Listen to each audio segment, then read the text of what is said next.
자, 지금부터 공감복음서 통째 외우기 강의를 시작하겠습니다.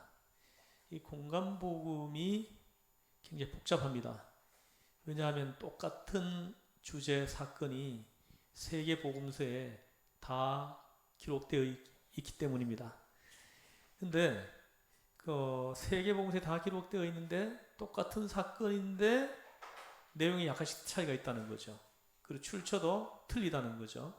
예를 들어서 예를 하나 들어본다면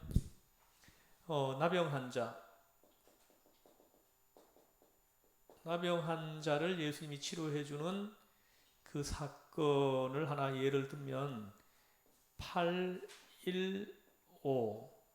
이제 이 영상 강의를 듣는 분은 저하고 약속을 하나 해야 돼요. 그게 뭐냐면 제가 이렇게 숫자를 815 쓰면 요거는 마태복음이고 요거는 마가복음이고 요거는 누가복음이다. 여기 하나 더 쓰면은 요건 요한복음이다. 이렇게 알아들으셔야 돼요. 제가 나중에 숫자만 쓰고 이제 이게 무슨 복음서다 이런 거 이제 말을 하지 않을 거예요. 말을 하지 않아도 이렇게 쓰면 마태, 마가, 누가, 요한복음이다. 예를 들어서 여기가 동그라미다. 동그라미가 들어가면 마가에는 안 나온다. 이렇게 알아들으시면 되겠습니다. 아시겠죠? 자, 그러면 나병 환자를 치료해 준 사건을 하나 예를 들어 보면 이게 8월 15일입니다. 한번 따라해 보세요. 8월 15일. 예, 나병 환자 치료해 주신 날이 언제라고요? 8월 15일. 8월 15일이 우리나라는 광복절이죠. 예, 광복절이에요. 우리나라 광복절 날 나병 환자를 치료해 주셨다. 이렇게 기억하면 돼요. 몇 년도예요, 저게요? 어떤 게요? 연도는? 연도? 연도는 없어요. 없어요? 예, 연도는 없고 이게 출처를 외우는 거예요. 이게 마태복음 8장, 마가복음 1장, 누가복음 5장에 나온다. 이런 말이에요. 근데 이걸 이제 외우는 방법을 동원하는 거죠. 8월 15일 광복절 날 누구를 고쳤어요? 나병 환자를 치료하셨다. 지금 내가 출처 하나 외워드린 거예요. 하나 외워드렸어요. 자, 그럼 제가 이제 지금은 이제 예를 드는 거예요. 이렇게 보십시오. 마태는 8장에 나오고 마가는 1장에 나오고 누가는 5장에 나옵니다. 똑같은 나병 환자, 똑같은 사건이에요. 이렇게 출처가 틀립니다. 장이 틀려요. 그리고 내용도 틀려요. 여기서는 마태는 예수님이 즉시 치료해 주셨다. 이렇게 나오고 마가복음에서는 불쌍히 여기셨다. 불쌍히 여기시면서 나병 환자를 치료해 주셨다. 이렇게 이제 말씀합니다. 그리고 여기는 하나 더 있는데 뭐냐면 너를 이 나병 환자를 치료해 준 것을 내가 치료해 줬다는 걸 아무에게도 말하지 말라 하고 함구령을 내립니다. 함구령. 그리고 누가복음에서는 소문이 예수님의 소문이 널리 퍼졌다.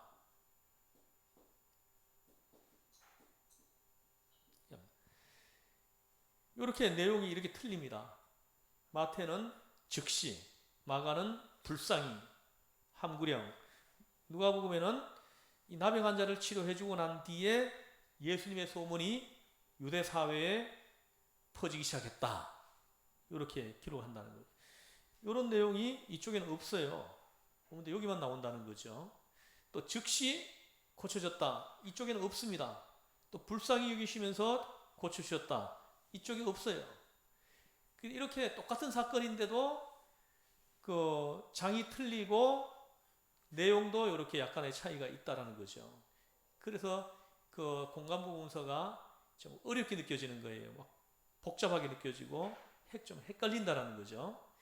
그래서 이걸 이제 저하고 이제 공감복음서를 공부하게 되면은 하나도 어렵지 않습니다. 하나도 헷갈리지 않아요. 그냥 순식간에 다 외워지게 될 겁니다. 자, 다시 한번 815. 네. 나병 환자 치료해 주신 날이에요. 아셨죠? 네. 예. 자, 근데 그 숫자 누가 정한 거예요? 내가 만든 거예요. 자, 이 숫자를 이렇게 외우는 방법을 만든 사람은 접니다. 그래서 제가 지금부터 강의하는 거는 저의 버전이에요. 그래서 이거는 제가 18년 동안 성경을 가르치면서 이렇게 성경을 쉽게 외워주려고 만든 방법입니다. 그래서 이제 아마 하면은 금방 외워질 거예요. 자, 그럼 이제 보겠습니다. 그리고 또 이렇게 공간복음서는 똑같은 사건, 똑같은 주제가 세 개 복음서에 공통으로 나옵니다. 그래서 공간복음이라고 하는 거예요. 자, 그러면 이 정도로 간단하게 제 설명을 하고, 저는 여기서 신학을 설명하려고 하는 것도 아니고, 또 어떤 이렇게 성경을 좀 해석을 조금 할 수도 있겠지만은, 성경을 해석하는 것보다 성경을 출처를, 중요한 사건이나 주제 이런 것들을 출처를 내가 외워주는데 집중할 거예요. 그래서 출처를 외우는데 이제 들으시는 분들도, 영상을 보고 들으시는 분들도 출처를 기억하는데 집중을 하시면 좋겠어요. 그러면은 성경 66권의 모든 장에 나오는 주요한 내용들을 어느새 다 기억하게 될 겁니다. 자, 그러면 이제 시작하겠습니다. 첫 번째 나오는 게 세례입니다. 세례. 예수님이 세례 받으시는 그 장면을 기록해 놓고 있습니다. 이거는 어디냐 하면 313. 따라해요. 313. 예. 여기 마태는 3장, 마가는 1장, 누가는 3장에 제가 이렇게 쓰면은 마태, 마가, 누가라는 거 그냥 그렇게 알아들으셔야 됩니다. 앞으로는 이게 마가다, 이건 마태다, 누가다 이렇게 말하지 않습니다. 처음에만 얘기하는 거예요. 자, 가장 중요한 게 뭐냐면 출처를 외우는 거예요. 그래서 이 성경이 66권이잖아요. 66권이기 때문에 굉장히 두껍습니다.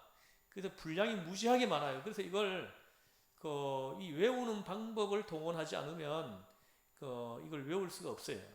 다 기억 못합니다. 성경 백독을 한 사람도 출처를 잘 못 기억해요. 내용을 들으면 다 아는데 그 말씀이 어디 나오는지 정확하게 이렇게 기억을 하지 못한다라는 거죠.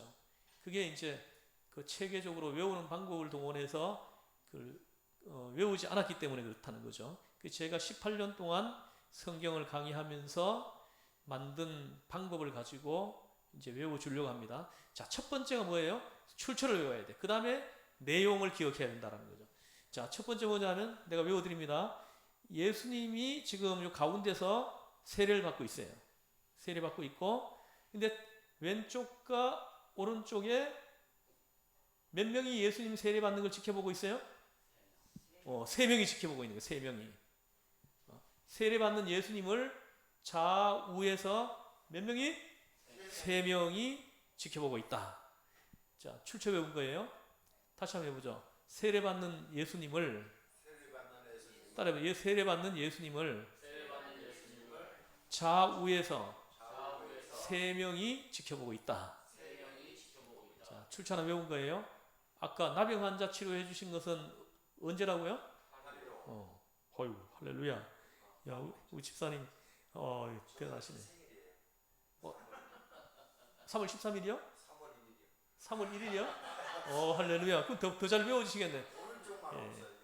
예수님 세례 받으실 때 태어나셨네요? 예. 313. 아까 나병 환자 치료는 815 강복절날. 예수님 세례는 313. 외워졌죠? 그것도 3월 13일이에요. 예? 아니요. 이거는 예수님이 지금 외워졌잖아요. 예수님이 가운데서 세례 받고 있죠. 가운데 예수님이에요. 근데 양쪽에서 지켜보는 거예요. 양쪽에서 3명씩 서서 세례 받는 장면을 지켜보고 있다. 이렇게 기억하면 돼. 이게 이제 출처를 외운 거예요. 출처. 됐죠? 그리고 이 세례 받는 장면에서 중요한 건 뭐냐면은 삼위일체 하나님이 동시에 이렇게 현현하시고 있다는 거죠. 성경에서 유일한 곳이에요. 세 분 하나님이 그 동시에 나타나시는 그 장면은 이 본문에서만 볼 수가 있어요. 그래서 성부 하나님은 음성으로 임재하시죠.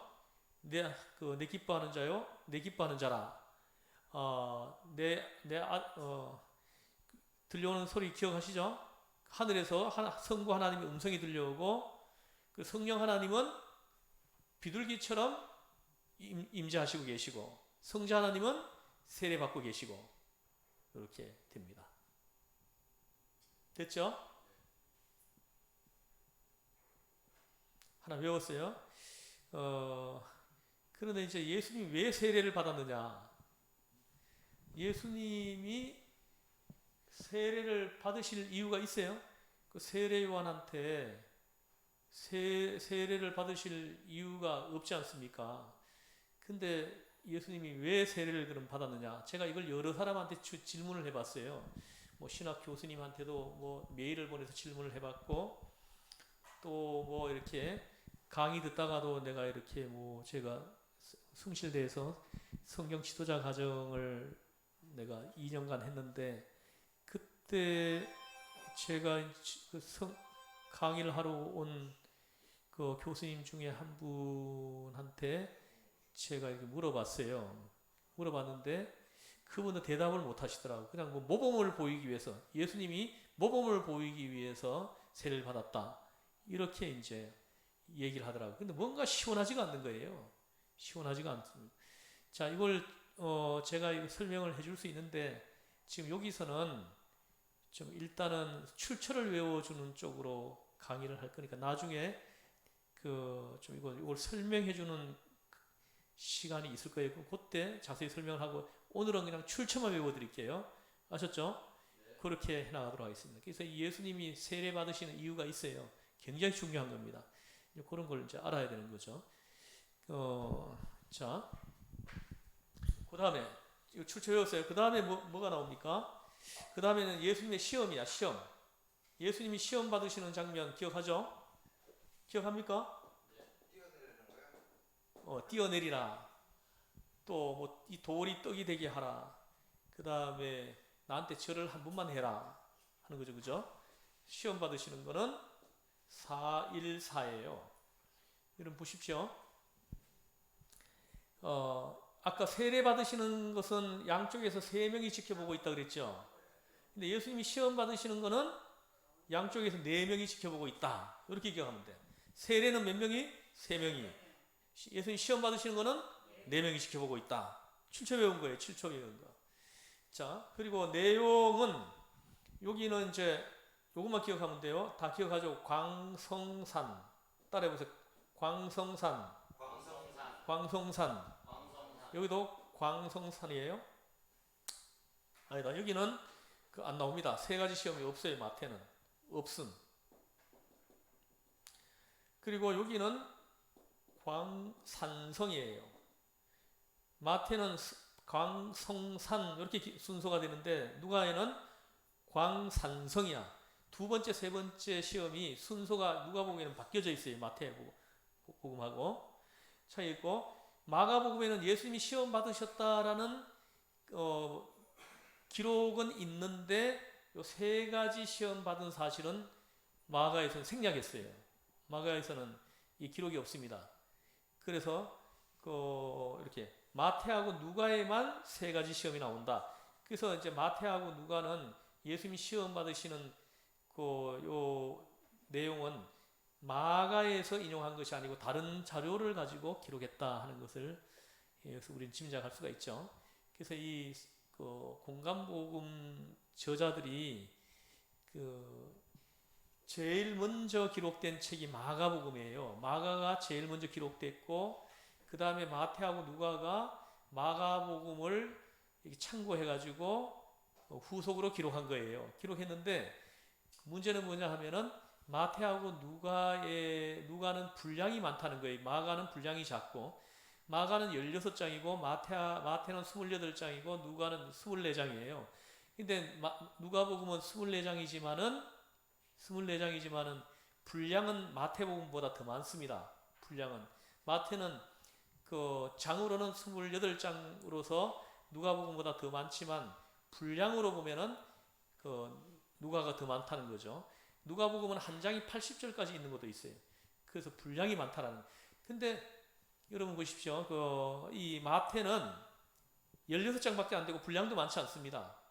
근데 마태하고 누가는 장도 많고 분량도 많다는 거죠. 이건 뭐냐 하면은 마태하고 누가가 마가복음 외에 참고한 자료가 달리 또 있다라는 거죠. 이건 이제 신학을 공부하면은 배우게 되는데, 신학에서는 이걸 그 자료 이름을 Q 자료라고 이름을 붙였어요. 그래서 지금 현재 그 자료가 존재하진 않지만 마태하고 누가가 기록할 때, 마태와 누가복음을 기록할 때 참고한 자료가 있는데 그 자료를 Q 자료라고 이름을 붙였다라는 거예요. 이건 참고만 하시면 돼요. 내가 이제 나중에 마막 자료, 만욱 자료, 막룩 자료 할 때 내가 또 간단하게 다시 한번 설명할 거예요. 자, 여기서는 지금 공간복음 위주로만 나가겠어요. 다시 한번 죠. 광성산, 광산성. 자, 이때 예수님이 이 마귀가 시험할 때 물리친 때 말씀으로 물리쳤죠. 첫 번째 예수님 물리친 말씀이 뭐예요? 신명기 8장 3절 말씀이에요. 8장 3절 말씀. 그 다음에 돌이 떡이 되게 하라 할 때 예수님이 물리치신 말씀이에요. 사람이 떡으로만 사는 것이 아니요 하나님의 말씀으로 산다 하였다 하면서 말씀으로 물리치는 거죠. 그 다음에 여기 성전에서 뛰어내리라고 할 때에도 예수님이 마찬가지로 성경을 가지고 물리치죠. 이것도 마찬가지 신명기예요. 6장 16절이에요. 6장 16절 말씀, 주 너의 하나님을 시험하지 말라 하였느니라 하신 말씀을 가지고 이제 그 마귀를 물리치는 거예요. 그래서 마귀는 말씀 앞에서 꼼짝을 못합니다. 그래서 우리가 말씀으로 무장되어 있는 사람들은 절대로 마귀가 그를 넘어뜨릴 수가 없죠. 그 다음에 세 번째 시험은 나한테 절을 한 번만 해라. 너 눈에 보이는 거 다 주겠다 하죠. 그죠? 그럴 때 예수님이 물리치신 말씀도 신명기 6장 13절 말씀이에요. 맹세하지 말라고 하였느니라 하신 말씀을 가지고 물리쳤어요. 그래서 예수님이 마귀의 시험 세 번을 다 말씀으로 물리쳤다라는 거죠. 근데 놀랍게도 마귀가 예수님이 시험할 때 성경을 인용합니다.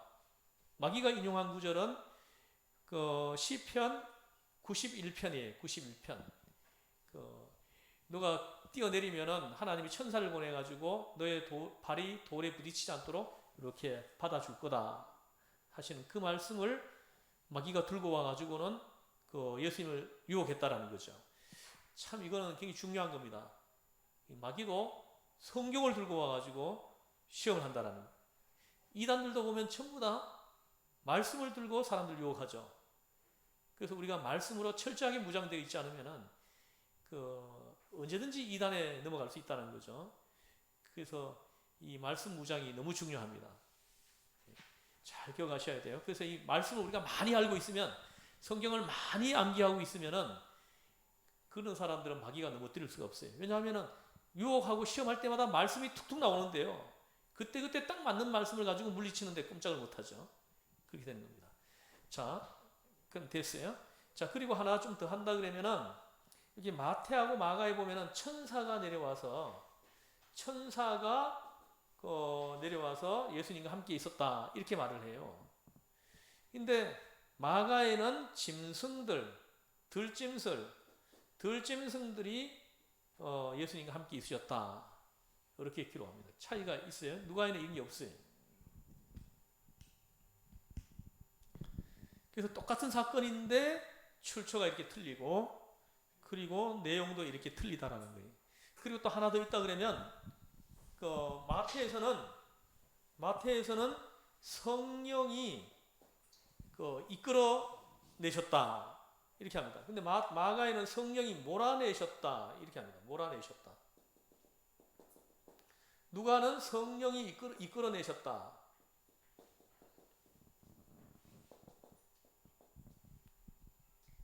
한번 따라해보세요. 성령 이끌.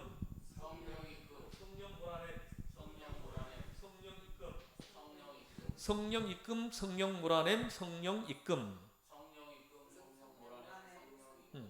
마태하고 누가는 같아요.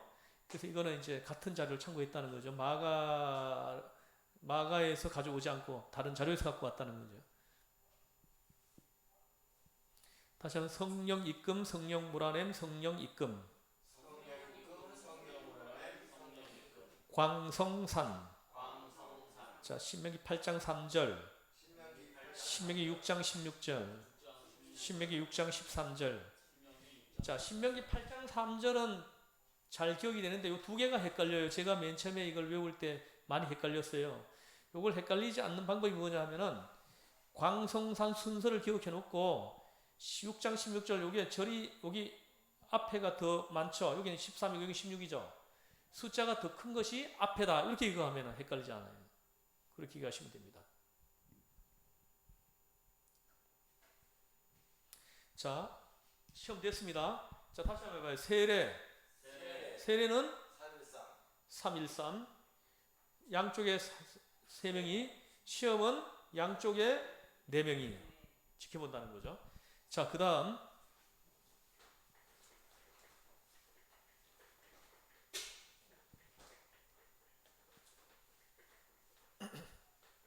그 다음에 뭡니까? 그 다음에 뭐냐면 등불 비유예요. 등불 비유. 예수님이 왜 네. 세례를 받는 이유가 그냥 그거로 끝나는 거예요. 그거만 나중에 이야기를 안 했는데. 예. 아, 세례 받으신 이유. 예. 그거 제가 나중에 지금 여기 영상을 좀 찍고 있기 때문에 지금 여기서는 그 출처를 외워주는데 집중하겠어. 그거 나중에 그 제가 이제 그 마막 자료 할 때 한번 그 해드리겠습니다. 예. 예. 자, 그 다음에 등불 비유.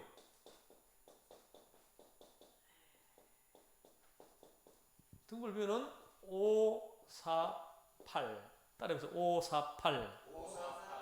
이건 마태, 마가, 누가입니다. 이렇게 쓰면은 알아들으셔야 돼 이제요.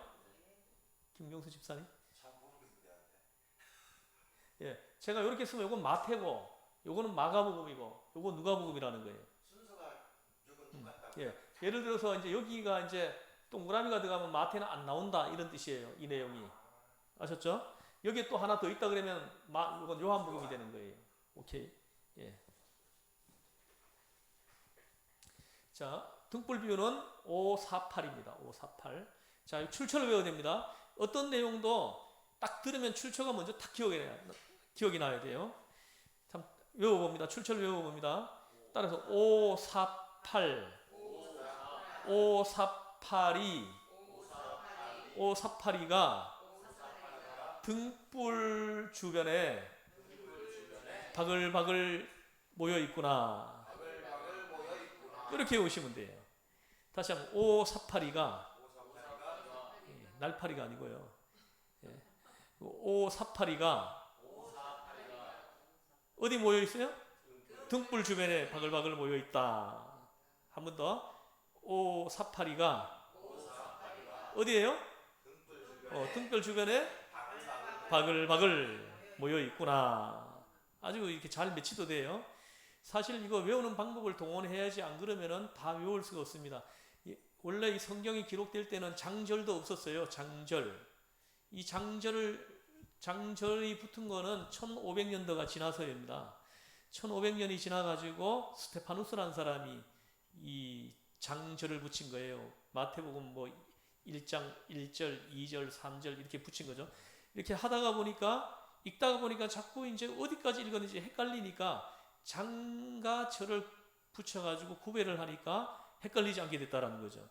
그 마찬가지입니다. 이 성경 66권 이 두꺼운 책을 어떻게 다 외웁니까? 그래서 외우는 방법을 동원해야만이 외울 수 있어요. 그래서 제가 이 외우는 방법을 다 만들었어요. 그래서 이 외우는 방법을 동원하면 쉽게 아주 재미있게 외울 수가 있습니다. 자, 한 번만 더 할게요. 548이가 어디에?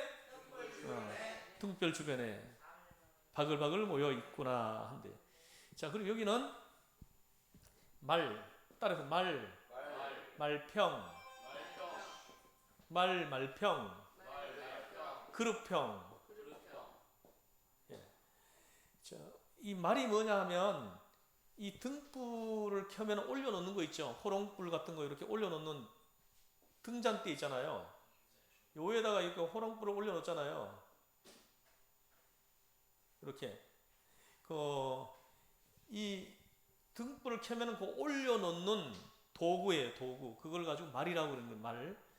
그래서 등불을 켜면은 말 아래에다가 이렇게 놔둘 자가 누가 있느냐? 위에 뒤에 된다. 바로 그죠. 예. 왜요? 등불을 켜는 목적이 뭐예요? 밝히기 위해서예요. 밝히기 위해서 이기 때문에 말 아래 둘 사람이 없다는 거, 말 위에 둔다는 거죠. 근데 마가복음에서는 말 아래 둘 자가 어디 있고 평상 아래 둘 자가 누가 있느냐? 우리 교회 마당에 평상이 있죠. 그 평상 위에다가 올려놓지 평상 밑에다가 둘 사람이 없다는 거죠. 등불을 켜가지고. 왜냐하면은 밝히기 위해서 밝히기 위해 가지고 켠 것이기 때문에 그렇다는 거예요. 아시겠습니까? 그래서 그리고 여기는 더 그래요. 등불을 펴가지고 그릇으로 덮어 씌워 놓을 사람이 어디 있느냐? 평상 아래에 둘 자가 누가 있느냐? 이렇게 얘기합니다. 왜 그렇죠? 등불을 켜는 목적이 밝히기 위해서랍니다. 이건 여기서 등불은 예수님을 따르는 제자를 상징합니다. 예수님을 따르는 제자들에게 주시는 말씀이에요. 그래서 너희를 내가 제자 삼는 목적이 뭐냐? 이 세상을 밝히기 위해서라는 거죠. 다시 말하면 이 세상을 변화시키기 위해서 내가 너희들을 제자 삼았다는 거죠. 제자 삼은 목적을 이 비유를 통해서 얘기한 거예요. 그래서 여러분들이 어디를 가든지 세상을 따뜻하게 하고 세상을 변화시키고 세상을 밝혀야만 된다. 그래야 예수님이 제자라는 거죠. 그걸 이제 가르쳐 주려고 하는 거예요. 다시 한번 말평 그릇평 말평 그릇평 오사파리가 어디에? 예, 등별 주변에 바글바글 모여 있구나. 그 다음에 소금 비유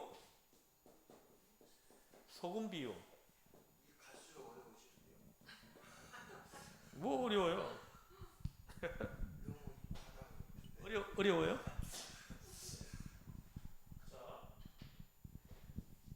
소금 비유입니다. 예수님이 소금에 대해서 이제 언급하시는 곳인데 소금 비유. 자, 이건 어떻게 배우냐? 일단 출처부터 무조건 기억해야 되는 겁니다. 그 다음에 내용 차이를 기억해야 되는 거예요. 그러면은 성경이 능통해지는 거예요. 그렇죠? 그래가지고 이제 나중에 성경 찾아 들어가서 한 번씩 읽어보면은 이렇게 눈이 확 열려요. 열려가지고 보여진다는 거죠. 자, 한번 따라해 보시죠. 소금, 오구, 식사할 때, 오구 식사할 때, 소금으로 먹는다고, 예, 소금만 먹는다고, 골래면, 아직까지 너희들은 내 제자가 아니다. 내 제자 아니다. 이렇게. 그렇게 기억하시면 돼요. 따라 오구 식사할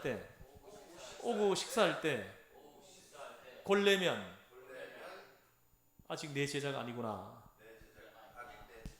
아니다. 골사, 신약 성경에 소금을 언급하는 모든 출처들입니다. 소금에 대해서. 골로새서 4장에도 소금에 대해서 언급합니다. 소금으로 고루한 같이 하라. 이렇게 말씀해요. 자, 그리고 내용을 기억해 볼게요. 내용. 여기는 뭐냐 하면은,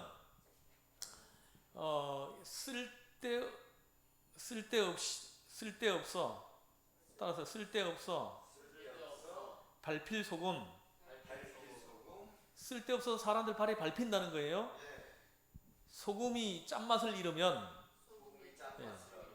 짠맛을 잃으면 그냥 버려져 가지고 사람들 발에 밟힌다는 거죠. 다시 말하면 사람들한테 조롱의 대상이 된다는 거죠. 그리고 그 다음에 여기에서는 소금으로 화목하라 이렇게 합니다. 소금으로 화목하라. 따라서 화목. 쓸데없어 밟힐 소금. 화목해도 땅 걸음에도 쓸데없다.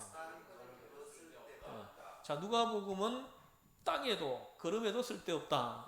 이렇게 이제 말씀합니다. 언제요? 소금이 짠맛을 잃으면.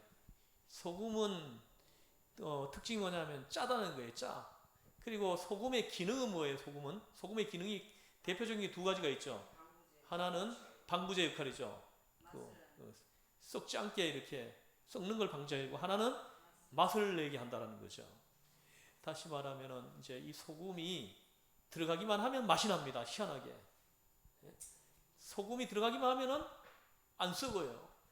그래서 생선을 오랫동안 이렇게 유지하기 위해서 소금을 뿌리잖아요. 그죠? 소금을 뿌립니다. 그래서 이거는 이제 이 소금의 기능이 무엇인지를 이제 설명하는 건데, 예수님께서는 이 비유를 드신 목적이 뭐냐면, 이 소금은 예수님을 따르는 제자들이라는 거죠. 제자들. 내가 너희를 제자 삼는 것은 소금을 만들기 위해서, 소금 되게 하기 위해서라는 거죠. 그래서 이 제자들이 어디에 있든지 이 세상이 살맛이 나야 됩니다. 살맛이. 그리고 이 제자들이 어디든 있기만 하면은 부패가 방지되는 거예요. 그렇게 되어 있습니다. 예수님의 참 제자가 어디에든 있기만 하면은 이 두 가지 역사가 나타납니다. 부패가 방지되고, 그리고 세상이 따뜻해져요. 변화된다라는 거죠. 여러분이 서 있는 곳이 어떻습니까? 변화가 됩니까? 여러분을 통해 가지고 여러분이 있는 곳이 부패가 방지됩니까? 그러면 여러분 참 제자예요. 근데 여러분이 있음에도 불구하고 비리가 계속 발생하고, 그리고 세상이 변화되지 않는다면은 그 사람은 제자가 아니죠. 가짜입니다. 가짜. 여러분, 교회 나온다고 다 예수 믿는 사람 아닙니다. 그냥 교회 다니는 사람이지 예수 믿는 사람이라고 할 수 없어요. 예수 믿는 사람이라고 하는 사람은 어떤 사람이냐? 참 제자를 가리키는 거예요. 그 사람은 어디가 있어도 그 주변을 바꿔놓습니다. 그 사람이 가기만 하면 그 주변이 변화가 된다는 거죠. 이런 역사가 나타나야만이 그 사람이 참 제자라. 내가 참 제자라는 것을 어떻게 확인하느냐? 확인할 수 있어요.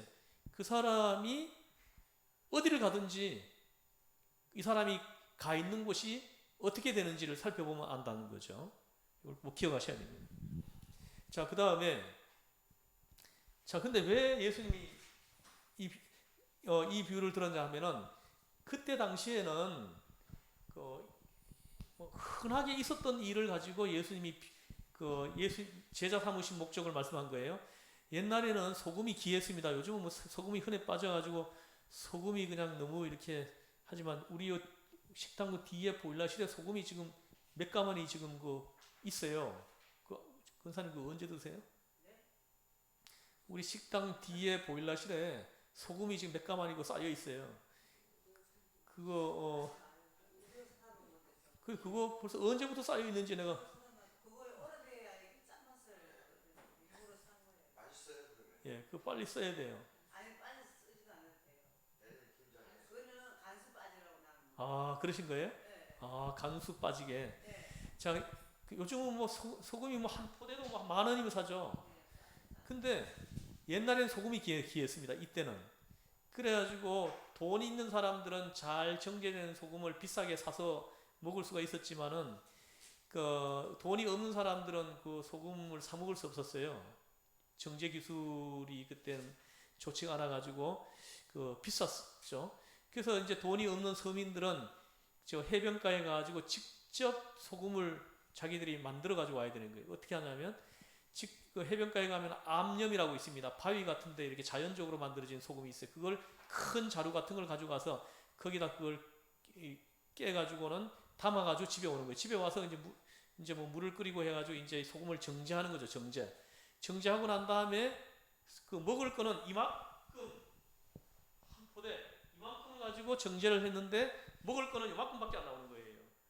나머지는 전부 다 못 먹는 거죠. 못 먹는 건 어떻게 합니까? 어떻게 해요? 버리는 거죠. 어디다 버려요? 그걸 다시 짊어지고 가서 해변가에 갖다 버려요? 그런 사람은 없습니다. 가지고 짊어지고 올 때는 소금 먹으려고 그냥 낑낑거리면서 갖고 와도 그걸 버리려고 거기까지 들고 가서 버릴 사람은 없어요. 그럼 땅에다가 버립니까? 땅에 버리면 농사가 안 됩니다. 거름해 버려요? 거름해 버려도 안 됩니다. 거름해 버리면 농사가 안 됩니다. 거름이 안 돼요. 그래서 어디 버립니까? 길바닥에다가 버린다라는 게 길바닥에. 그러면 어떻게 돼요? 사람이 지나다니면서 막 밟고 다닌다라는 거죠. 그걸 이제 예수님은 떠올리시면서 그 제자 삼으신 목적을 이 비유를 들어가지고 설명하는 거예요. 내가 너희들 제자 삼으신 목적은 소금이 되게 하기 위해서라는 거죠. 그래서 너희들이 소금의 기능을 잃어버리면, 짠맛을 잃어버리면은 길바닥에 버려져서 사람들의 발에 밟히는 것처럼 세상의 조롱거리가 된다라는 거죠. 그렇게 얘기하는 거예요. 그래서 여러분들 내가 예수님의 참 제자인지 한번 살펴보세요. 자, 한번 다시 한번 해볼게요. 등불 비유하면 등불 비유. 오사파리가 어디에요? 등불 주변에 바글바글 모여 있구나. 소금 비유. 오구 식사할 때 소금만 먹는다고 골래면 골래면 너는 아직 제자가 아니구나. 이렇게 얘기하면 돼요. 뭐가 어려워서요? 예, 괜찮아. 조금 더 하시면 돼요.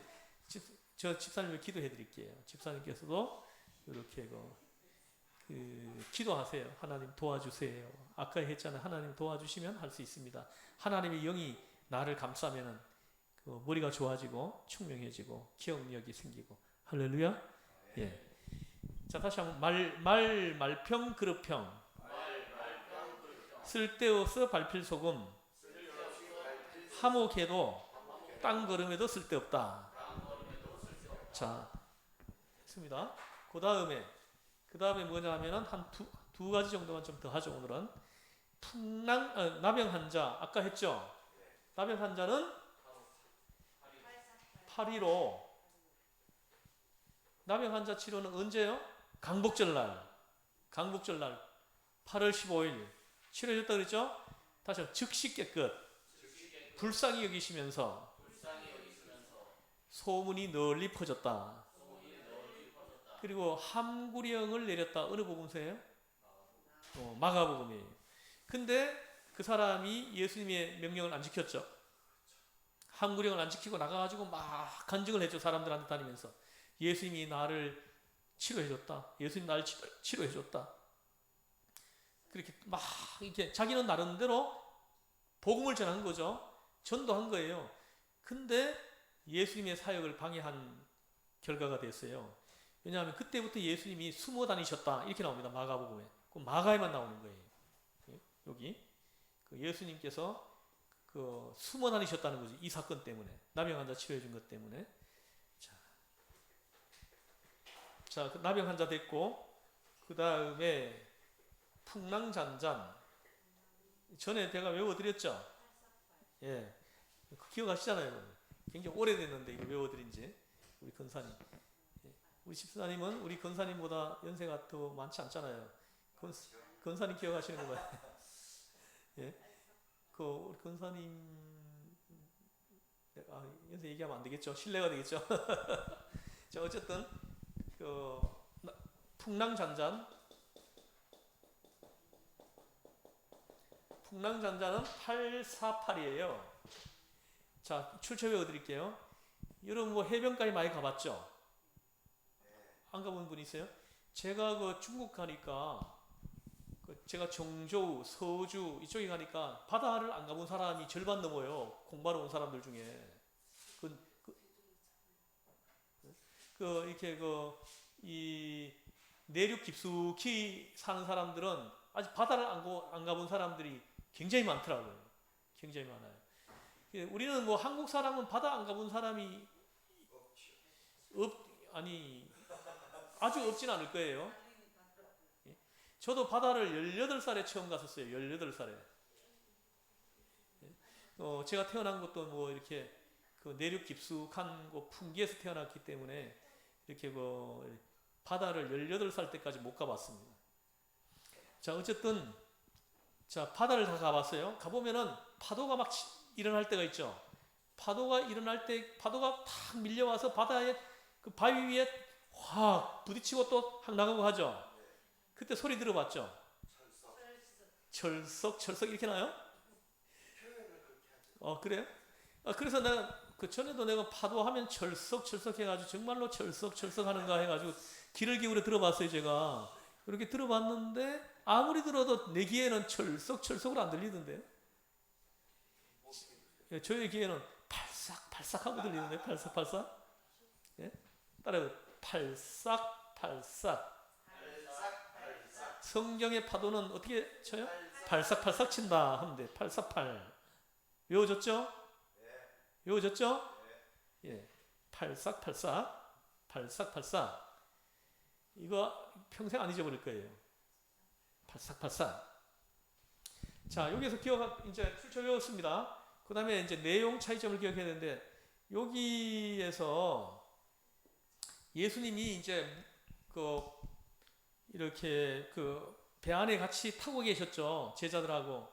근데 풍랑이 일어나가지고 막 배가 막 침몰할 것 같으니까 제자들이 그냥 오두방정을 다 떠는 거예요. 그래서 예수님이 이때 어디 계셨습니까? 고물에 계셨다. 고물. 고물에서 이렇게 주무시고 계셨다라는 거죠. 그렇게 나오면 어디예요?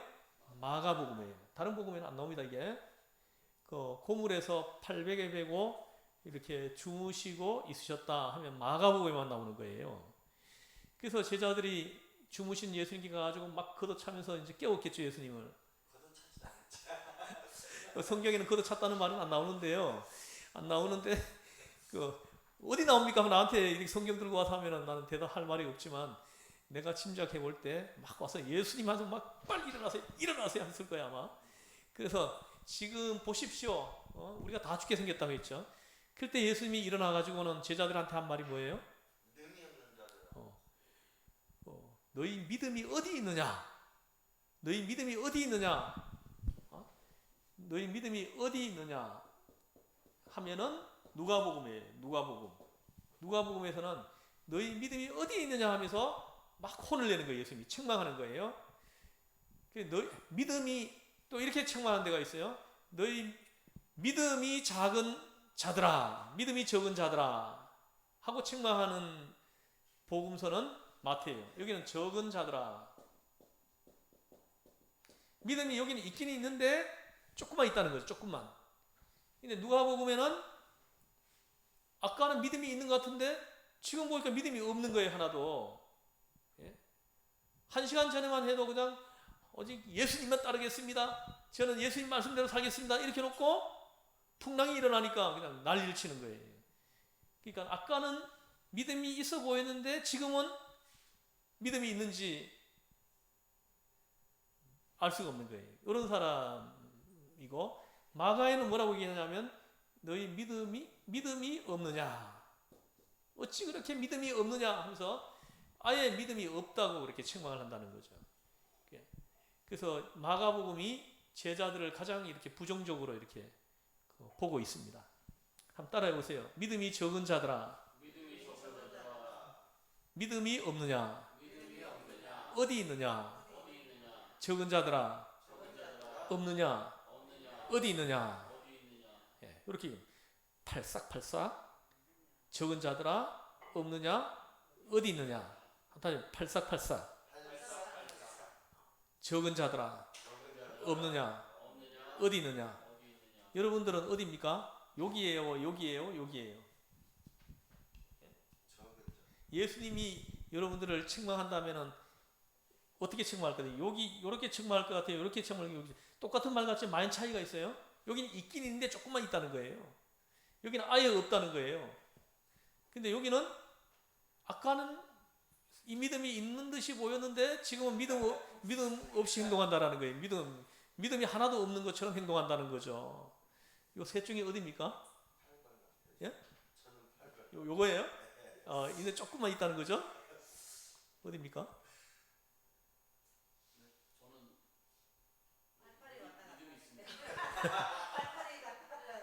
예. 제가 볼 때는 아주 없지는 않은 것 같아요. 요즘 성도님들을 이렇게 보면은 없지는 않는 것 같은데 요쪽에 많이 해당되는 것 같아요. 예? 있는데 조금밖에 없어. 그래가지고 어떨 때 보면은 뭐 이렇게 기도도 하고 하는데 조금만 힘든 일 생기면은 막 근심 걱정, 오두방정 다 뜨는 거죠. 그래서 여러분 한번 물어볼게요. 이 제자들이 타고 있는 이 배가 침몰할까요? 안 하죠. 할렐루야. 야, 할렐루야. 이거 저거 기도에서 했잖아요. 그때 기도원에 가서. 아, 그랬었어요? 저하고 맞다. 그때 이거 연극했었죠, 그죠? 와, 그때 진짜 굿 아이디어였어요. 믿음이 어디 예. 있느냐. 이 본문을 가지고 그냥 5분극을 했죠. 야, 진짜 그때 은혜 받았어요. 그때 그래서 집사님 믿음이 예. 어디 있느냐. 집사님이 그때 예수님이었죠. 맞지? 예. 그 배가 침몰할까요? 절대 침을 안. 왜요? 왜 침몰 안 합니까? 예수님 타고 계시는. 할렐루야. 할렐루야. 이 배는 침몰하지 않습니다. 왜냐? 그 배에 예수님이 계시잖아요. 예수님이 계시면은 그 배는 절대 침몰하지 않습니다. 이것이 믿음이에요. 이것이 믿어지는 것이 이게 믿음이죠. 우리 인생의 배도 그렇죠. 우리 인생의 배도 예수님이 함께 그 배 안에 계시면은 우리 인생의 배는 침몰하지 않는다라는 거죠. 우리 배는 절대로 우리 배는 파손하지 않습니다. 이게 믿어지십니까? 그런 믿음이에요. 하나님이 믿음을 선물로 주신 거예요. 그런데 왜 그렇게 오두방정을 떠는 거예요? 돈 조금만 떨어지면 오두방정 떨고, 뭐 조금 아프면 또 오두방정 떨고, 또 뭐 문제 생기면 또 왜 그러는 거예요? 팔팔해서. 요래서 그런 거예요? 예? 솔직한 고백이에요. 근데 이제 여러분께서는 여기에서 수준이 벗어나기를 바랍니다. 예, 그래서 내 배에 예수님 타고 계시기 때문에 내 인생의 배는 절대로 침몰하지 않는다. 이 믿음을 가지고 사시길 바랍니다. 아멘. 아멘. 자, 그 다음에 베드로 장모. 다시 한번 해보죠. 성경의 풍랑은 어떻게 쳐요? 팔싹팔싹. 적은 자들아 없느냐? 어디 있느냐? 자, 그리고 이제 또 차이점이 또 하나 있는데요. 그게 뭐냐 하면은 이 예수님이 믿음이 없느냐, 적은 자들아 어디 있느냐 하면서 책망하죠, 그죠? 책망을 하는데 여기서 중요한 거 하나가 있는데 뭐냐 하면은 예수님이 제자들을 책망하실 때 풍랑을 먼저 잔잔하게 해놓고 제자들의 믿음 없음을 책망했다 하고 기록한 복음서가 있어요. 어느 복음서입니까? 예?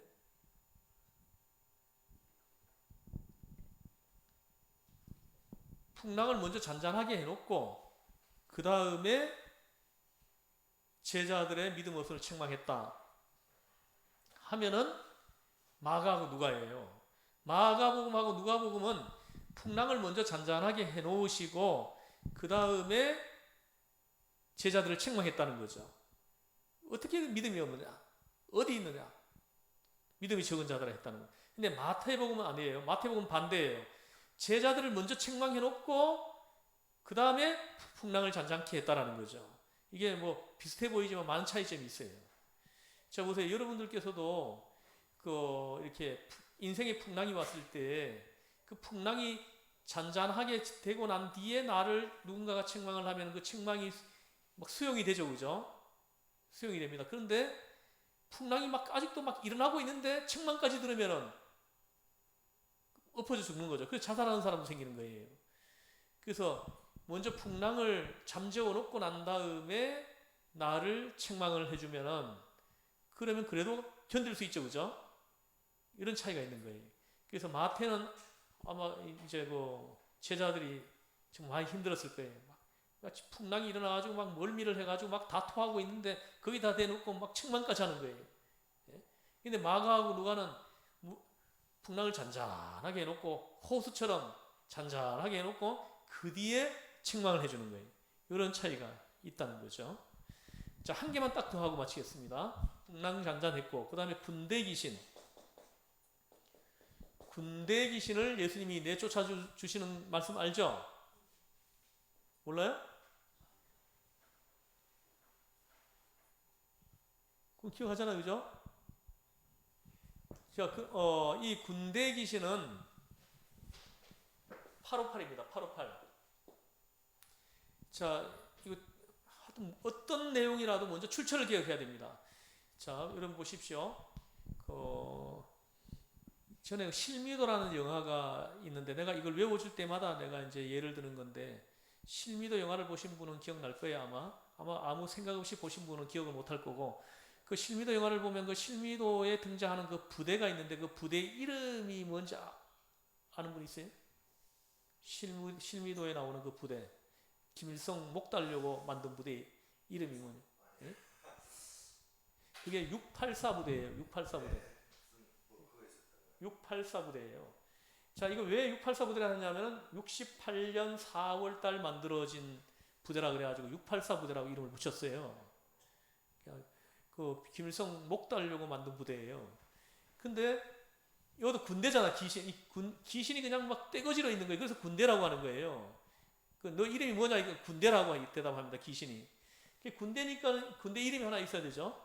따라 858 부대. 858 부대. 858 부대. 근데 이걸 외워주니까는 이 실미도 부대는 기억하면서 이거는 잊어버리는 사람이 있더라고요. 그러면 좀 곤란합니다. 요거는 외워주려고 동원한 거고 요걸 기억해야 됩니다. 사복음서의 공간복음의 군대 귀신 출처가 어떻게 된다고요? 858 부대. 858 부대.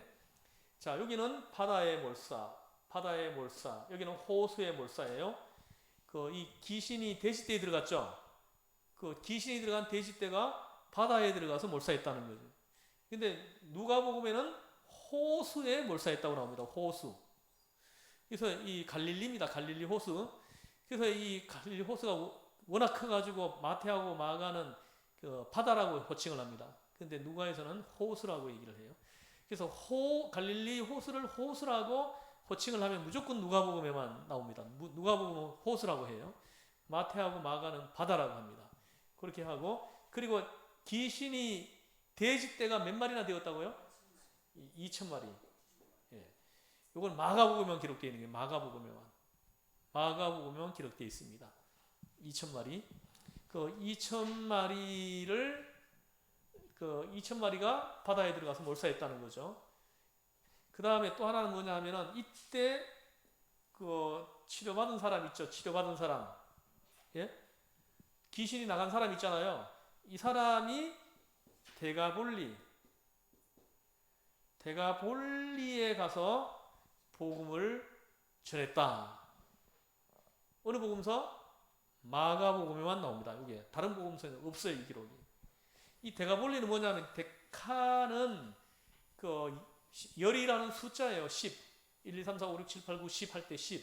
10이라는 숫자고 볼리는 폴리스, 도시라는 뜻이에요. 다시 말하면 10개의 도시를 이렇게 다니시면서 이렇게 복음을 전했다. 이렇게 마가에만 기록되어 있는 내용입니다. 다시 해보죠. 858 부대. 바다 호수의 몰사. 2,000마리. 대가볼리. 이렇게 기억하면 됩니다. 자, 오늘 강의는 이렇게 마치도록 하겠습니다. 잠깐 기도하겠습니다. 하나님, 제가 18년 동안 성경 강의하면서 이렇게 익숙해 있는 이 성경 외우는 방법을 영상으로 만들어서 듣고 싶어도 듣지 못하는 사람들이 영상 유튜버를 접근해 가지고 들어서 성경에 능통하도록 돕기 위해서 이 사역을 이제 시작하려고 하는데 하나님 도와주셔서 이 영상 찍는 이 작업이 잘 순조롭게 되어서 66권을 다 찍을 수 있도록 도와주시고 이 영상을 통해서 이 땅의 많은 사역자들이 성경에 능통해지는 역사가 있게 하여 주옵소서. 우리를 죄에서 구원하신 예수님의 이름으로 기도드리옵나이다. 아멘.